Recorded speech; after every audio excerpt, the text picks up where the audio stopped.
Arne, Mo said to us this week that he feels it's his best chance of ever winning the Ballon d'Or this year. What hopes do you have for him in that respect? A lot, because it's completely true that he's had very, very, very good seasons at Liverpool.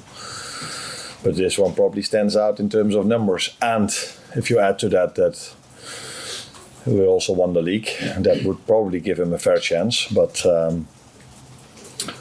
fortunately for all the football fans around the world, he's not the only player that has had a great season. So I think we were able to watch many great football players this season again.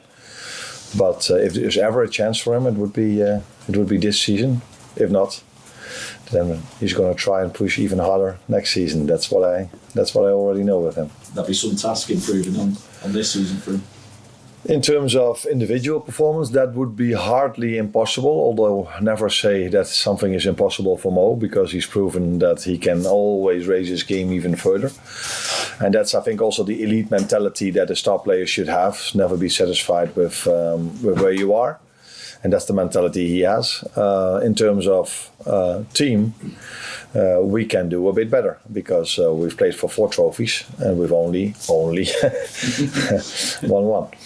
The biggest. The biggest, that's true. But obviously Sunday and Monday we're looking at the hardest, I would say. Yeah. Maybe the biggest, you can always debate on that, but the hardest, yeah.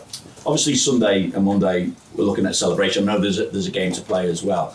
What concerns do you have that the celebration could be overshadowed by any adverse reaction to Trent? And are you likely to give him 5 minutes or longer to say that goodbye? Or I haven't decided on that one yet, but I think this should be a day that everybody is going to enjoy. It's been 35 years. Everybody is waiting for this moment, or everybody, but Liverpool fans are waiting for this moment.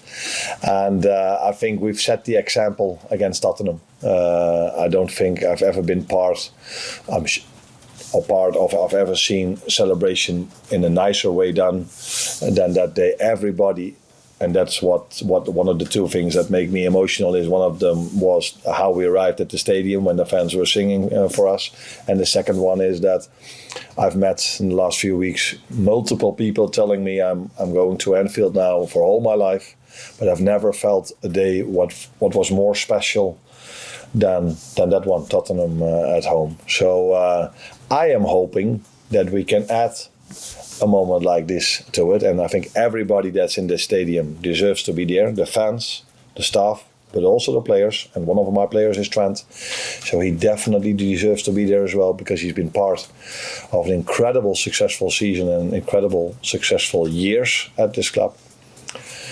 So yeah, I can only hope that we do it one more time over what we did against Tottenham, and I have a lot of trust in our fans to do the same again. And it's fitting, obviously finishing the season against the FA Cup winners, but I just wonder what your overriding emotion will be when you and your players go up and finally lift that Premier League trophy as well. Your predecessor as well, of course. Sorry? In front of your predecessor. Yeah, I've heard he's there. Yeah, it's nice. Proud, special, but I think proud sums up the most, because after working here for a year now, I know even better how hard it is. That's why I just said it's the hardest trophy to win, because cup trophies, doesn't have to be, you can win those by a lucky draw or being lucky in 2 or 3 games by maybe win a penalty shootout, and then all of a sudden you arrive in the final. But it's always harder to win the league because it's 38 games, and in a period of time where the league has never been as strong as it is. I don't think there's ever been so much competition, even for teams even to go to the Champions League. So that and there's never been a season where the number of 16 and 17 or 15 and 16 of the Premier League play in a final against each other in the Europa League. So that's what makes it so hard. So that would definitely be a proud moment for me and for the players, and also for our fans. So let's hope it's also going to be a special one. Alan Hansen presenting the trophy to you on Saturday, who was a brilliant broadcaster as well as a phenomenal footballer. He was part of a team, a squad that won 8 league titles in a decade. Not too bad. Off the back of what we've just seen Manchester City do as well, and you stopping that, what is the potential of your team? Do you think that you've got the potential, maybe not to get 8 and 10 years, or maybe you can, I don't know. What can they achieve? Now I think we have a lot to compete next season again. But what I don't know yet, and that's going to be the interesting one, is if we have this elite mentality, this serial winner mentality of showing up season after season after season. And I think I get the answer already on the 8th of July when we come back together. To see in what shape the players are, because many teams have won the Premier League once, but not many have won them multiple seasons in a row, and that's for a reason. First of all, because it's so difficult. Second of all, that not every player has this elite mentality. When I talk about Mo, it's not a coincidence that he's for 7 years already on a certain level. And last season, he was the one that was the most fittest when we arrived back after the break. So that is a mentality you need to have a chance of becoming a serial winner, and this is something we have to prove, and the players have to prove, and me as well, during the off season. And the first day for me to judge if we have a chance to become serial winners is the 8th of July when I see them back. And just in terms of the players, I'm just wondering how they all are ahead of this one, and in particular. It was nice to see Joe Gomez, who's probably one of the nicest people on the planet. Indeed. But back in the squad and on the bench last week, and his next appearance will be his 150th for Liverpool. Is he ready to make that this weekend? Last weekend he was there with the team, but he was not able to play yet. He didn't tick all the boxes yet, but I think there was a spot open or left, so it was for me a moment where I could show my gratitude towards him for what he's done on the pitch for us, but also off the pitch. And this is also something I want to address with Trent, because for a fan, these players are all professionals, or the players, but for me as a manager, they're not only the player, but they're also the human being. And like you say, and that's what you know, and I think maybe the fans as well, but Joe Gomez is indeed one of the nicest persons you can meet. But he's also inspiring his teammates when he's not playing.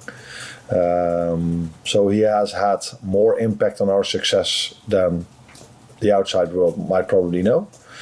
So I'm hoping that he can make some minutes tomorrow if he ticks all the boxes this week. Thank you, Mike. Sunday, not tomorrow. And you, mate. Arne, it's been a fabulous first season for you, and you've made the point that you inherited a wonderful squad from Jurgen Klopp. But quite a few of the individual players at Liverpool, Trent Alexander-Arnold, Virgil van Dijk, and also Mo Salah, have made the point that you've changed their game in some way. You've tried to add something. So what is it that you have in your coaching toolbox that sort of enables elite players to get even better on a day-to-day basis? What do you use to sort of to get those sort of improvements?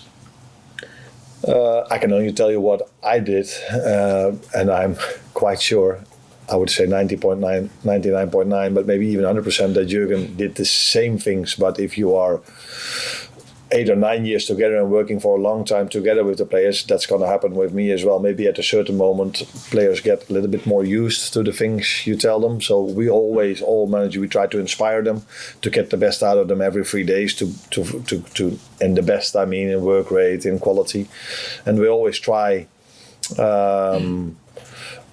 To let the team play better together, and as a result of that, the individual looks much better. And every manager has his own way of doing these things. So I've said many times there are many similarities between the two of us, but that would be a completely surprise to me that if every team meeting of Jurgen and me were exactly the same, and the way we inspire and the way we do things. So it's maybe just a new face in front of them, not better, not worse, just new. That lifted them maybe a little bit, not a lot, because Mo, Virgil and Trent have been outstanding for this club for all these years Jurgen was here, and they've been outstanding this season as well. As far as Sunday is concerned, it's going to be a really memorable day, whatever happens. But in the 3 games since the title was yours, against Chelsea there were some good moments. The same against Arsenal, and last in Monday night against Brighton. But you haven't been able to come up with the win. True. It will be much more memorable if you can sign off with the victory in front of the fans, just to make it an even more special occasion. Yeah. What's going to enable you to make that happen? Now we need to do maybe a few things better, but in my opinion, we've done a lot of things very good in all these 3 games. But unfortunately, or maybe the good thing for us was that we had to play these games in the end of the season, and I'm still really happy with the fact that we already won the league, because Chelsea away is for everyone a difficult game, Arsenal at home is for everyone a difficult game, and Brighton away is for everyone a difficult game as well. We're not the first, and we will not be the last that lose at Brighton or lose at Chelsea away.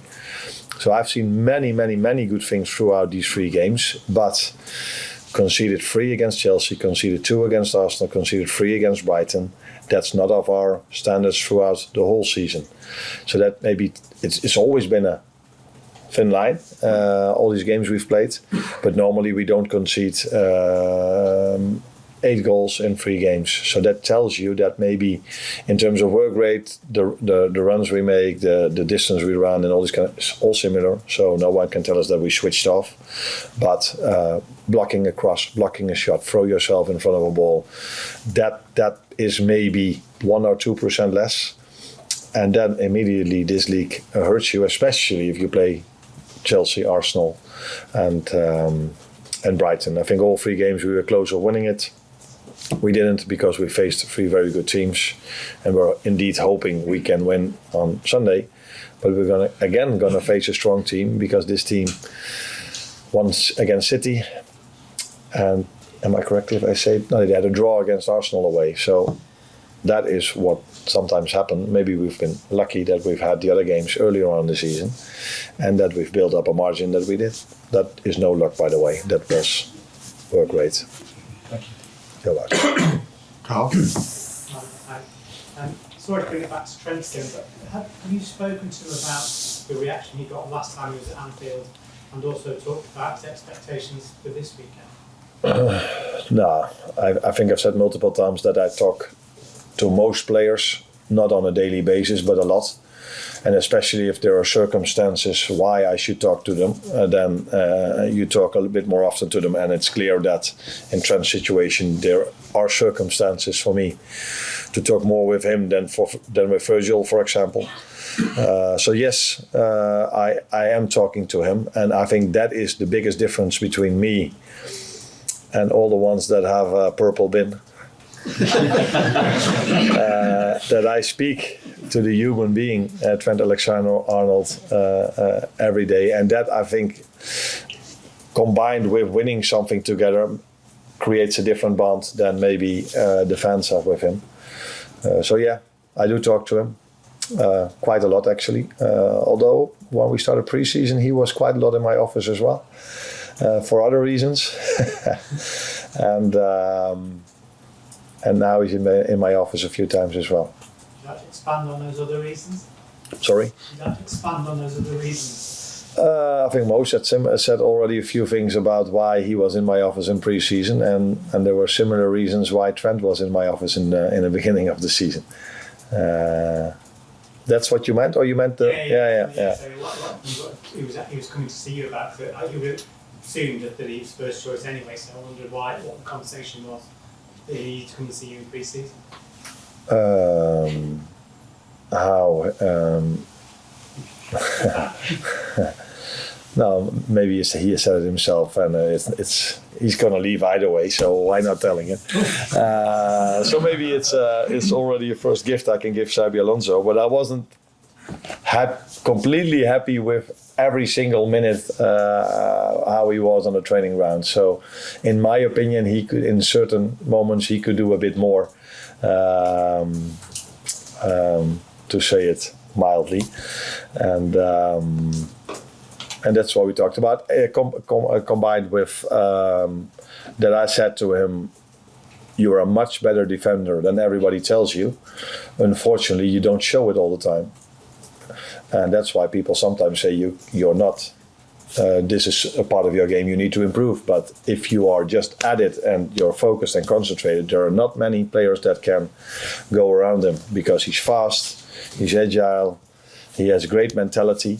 But yeah, it's about showing that every single game, because in this world we are judged not only on the 34 games we do well, we are mainly judged on the 4 games that we don't do so well. So yeah, these things we spoke about in pre-season. Mandy? Hi, Arne. Barcelona sporting director Deco said how much they like Luis Diaz. I just wondered what you thought about that and how much do you want to keep Diaz at the club? Did he say this in front of a microphone, or is that from hearsaying that he said this? Quotes in a Quotes of him. Okay. Yeah, every club has his own way of doing things. I think you're used to the fact that I don't talk about players from other clubs that we haven't signed.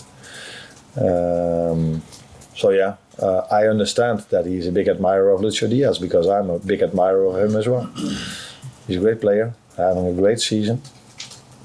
So yeah, if he just meant it that way, then he probably would have added to that he's an admirer of Mo Salah and Cody Gakpo as well. Or didn't he? Marcus Rashford. Oh, Marcus Rashford. That's what I mean. He just said he admires a few players, which we all do. I admire Lamine Jamal and Rafinha a lot as well. Now, last one for you. Hi Arne. We saw against Brighton, Dom Szoboszlai was playing a little bit deeper as a number 8, and you mentioned before the game that he actually sees this as one of his favourite positions. I wondered, had he had that conversation across the season with you about giving him a chance in that position, and how do you feel like he did? No, as many players did, we as a team played a good game. Unfortunately, Brighton played a very good game as well. So it was a close call. I think he had a great pass towards Mo, which was the lead up to the first goal. He played a good game, nothing new to see. Just interesting more to see the dynamic on the midfield with Harvey, Dom, and Ryan in behind him. If he wants to play in that position, he is in big competition, because I'm also an admirer of McAllister. So, but also of Dom, by the way. It was interesting to see, but not much more than that.